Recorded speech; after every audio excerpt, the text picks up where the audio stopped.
Pernah dengar lingkaran setan obat diabetes? Dari satu pil jadi 19 obat. Dari obat jadi dialisis. Awalnya cuma dikasih satu obat, metformin. Katanya ini tuh paling aman buat nurunin gula darah. Tapi lama-lama perut mulas, mual, badan lemas, kesemutan, kebas, dan kram.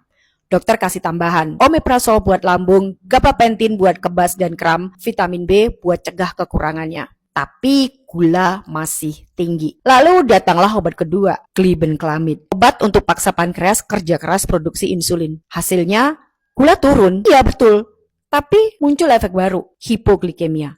Gemetar, lapar terus, berat badan jadi naik. Kata dokter, ayo atur diet. Tapi metabolisme udah makin rusak. Berat badan naik, tekanan darah ikut naik, kolesterol pun melonjak. Masuklah obat berikutnya, yaitu amlodipin untuk turunkan gula darah. Simvastatin untuk kolesterol, tapi statin ini bikin nyeri otot dan lambat laun merusak liver. Amlodipin bikin kaki bengkak. Solusi dokter, tambah obat lagi. Selamat datang furosemide. Susah lagi kan namanya? Furosemide. Diuretik buat buang cairan. Tapi furosemide ini bawa efek samping baru. Kalium keluar terlalu banyak. Pasien mulai alami gangguan irama jantung. Solusinya, ya tambah lagi. Kalium klorida buat ganti elektrolit. Dan bisoprolol buat bantu stabilkan jantung. Sementara itu, ginjal mulai kasih sinyal protes. Dokter tambah lagi losartan untuk pelindung ginjal. Dan untuk cegah komplikasi ginjal lebih parah, ditambahlah kalsium asetat.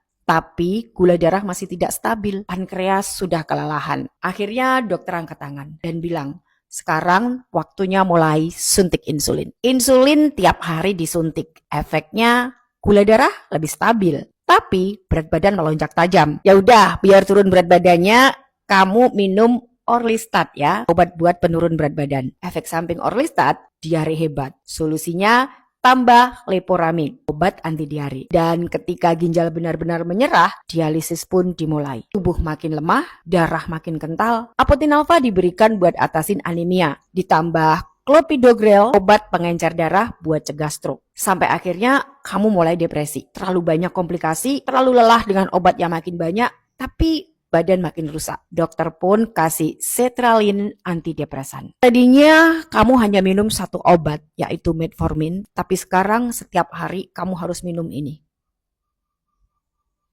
Dulu kalau disuruh minum suplemen, aku pakai obat dokter aja, lebih aman. Kalau suplemen-suplemen gitu, takut nanti sama efek sampingnya. Dan sekarang, there you go, dari 1 menjadi 19. Gimana efek sampingnya? Dan tetap diabetesnya tidak sembuh. Gula darah masih naik turun, ginjal rusak, liver bengkak, jantung lemah, otak bingung, imun turun, kualitas hidup 0. Satu obat menyelamatkan satu organ, tapi merusak organ lainnya. Yang satu menurunkan kolesterol, tapi merusak liver. Yang satu bantu jantung, tapi bikin gagal ginjal. Yang satu nurunin gula, tapi bikin obesitas. Yang satu buat pencernaan, tapi ganggu penyerapan nutrisi. Sampai tubuh nggak tahu lagi harus menyembuhkan yang mana. Dan akhirnya dokter bilang, obatnya sudah maksimal. Sekarang kita cuma bisa jaga kualitas hidupnya. Jadi pertanyaannya sekarang, kamu mau berhenti di tahap mana? Sebelum terlambat, sadarilah.